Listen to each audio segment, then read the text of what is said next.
नमस्कार, आप देखना शुरू कर चुके हैं स्टार टीवी बिहार और मैं आपके साथ सरोज सिंह।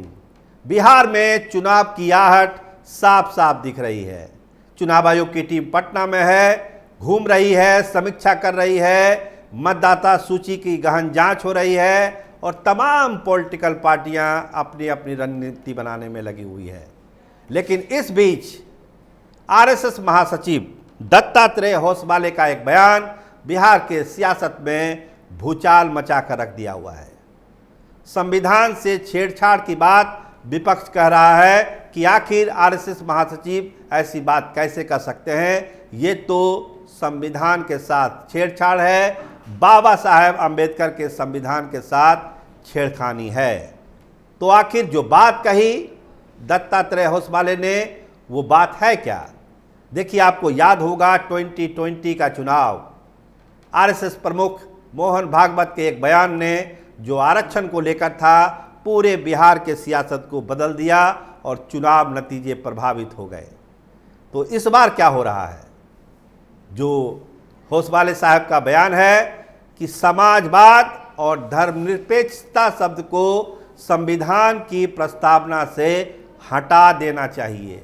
ये दोनों शब्द का संविधान के प्रस्तावना में रहने का कोई मतलब नहीं है, क्योंकि इन दोनों शब्दों को बाद में जोड़ा गया, इमरजेंसी के समय जोड़ा गया, जब ना कोई संस्था काम नहीं कर रही थी, ना जुडिशरी काम कर रही थी, ना मीडिया काम कर रही थी, ना कोई अन्य संस्था काम कर रही थी।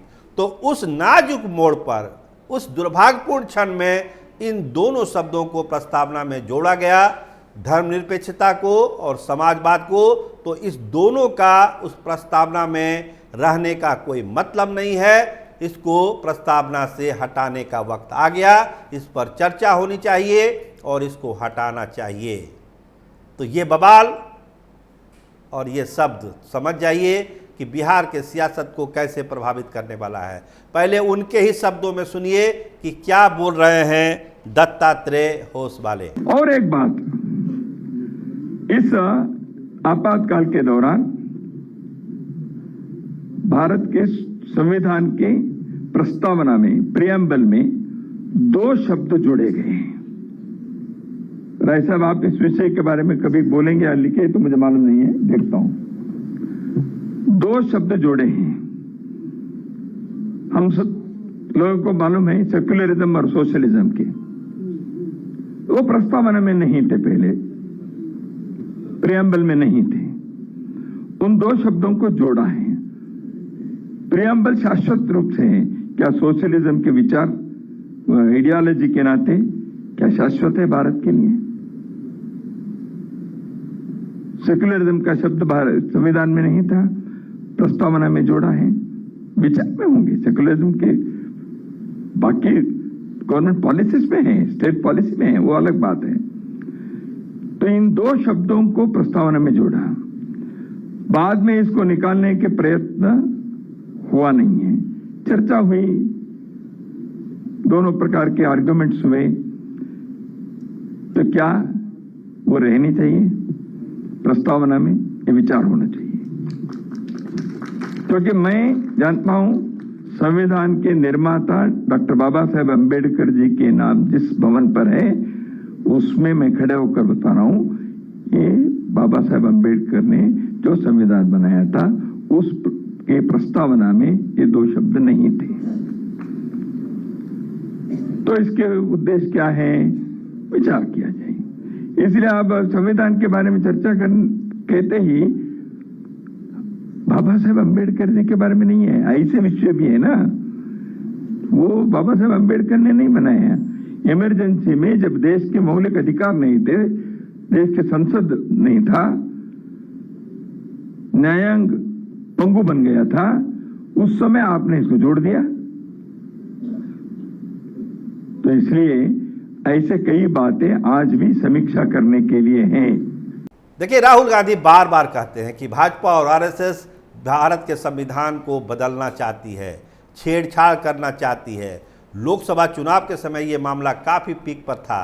लगातार संविधान की प्रति लेकर राहुल गांधी घूमते हैं, बताते हैं कि बाबा साहेब अंबेडकर ने जो ताकत दी है गरीबों को, दलितों को उसके साथ छेड़छाड़ की कोशिश आरएसएस और बीजेपी करती है। और जो ताज़ा मामला है दत्तात्रेय होसबाले का जो बयान है आरएसएस महासचिव का, उसको उसी संदर्भ में जोड़ा जा रहा है कि धर्मनिरपेक्षता और समाजवाद दो शब्द जो है इसको हटाइए, इसका कोई मतलब नहीं है। चुनाव सामने है बिहार का, तो मतलब समझिए इस पर बवाल होना तय है। बवाल शुरू भी है। आरजेडी कांग्रेस के कई नेताओं से बातचीत हुई मेरी, उनका कहना है कि देखिए चेहरा सामने आ रहा है। हम लोग जो बार बार कहते हैं कि आरएसएस और बीजेपी संविधान बदलना चाहती है, तो अब तो आरएसएस महासचिव कह रहे हैं। दिल्ली के समारोह में क्या कहा उन्होंने? सब लोगों ने देखा है, सब लोगों ने सुना है। क्यों नहीं रहेगा भारत धर्मनिरपेक्ष, क्यों नहीं रहेगा? समाजवाद का जो थाउट है उसको क्यों हटा दें हम लोग? तो स्वाभाविक है एक बड़ी बहस की गुंजाइश बनी है बिहार के चुनाव में। लेकिन जिस तरह से मोहन भागवत के बयान का असर पड़ा, राजनीतिक असर की हम बात कर रहे हैं, क्या वही असर दत्तात्रेय होसबाले के बयान का भी होगा? इसको लेकर मंथन जारी है। चिंताएं भी है, चिंता भी है कि कहीं बाजी पलट नहीं जाए। अब कांग्रेस इसको किस रूप में देखती है, आगे कैसे ले जाती है, आरजेडी इसको आगे कैसे ले जाती है, ये तो देखने वाली बात होगी। लेकिन इतना तय है कि बिहार चुनाव से ठीक पहले एक बड़ा मुद्दा विपक्ष के हाथ में लग गया है, आरजेडी के हाथ में और कांग्रेस के हाथ में। अब इसको वो कैसे भुनाती है ये तो उनके ऊपर है। लेकिन जो बयान दिया है आरएसएस महासचिव ने, वो एक गंभीर और महत्वपूर्ण मुद्दा 25 के चुनाव में बिहार में बनेगा, इसमें कहीं कोई शक शुबह नहीं है। आप देखते रहिए स्टार टीवी बिहार। आपका बहुत धन्यवाद, आपका बहुत बहुत शुक्रिया।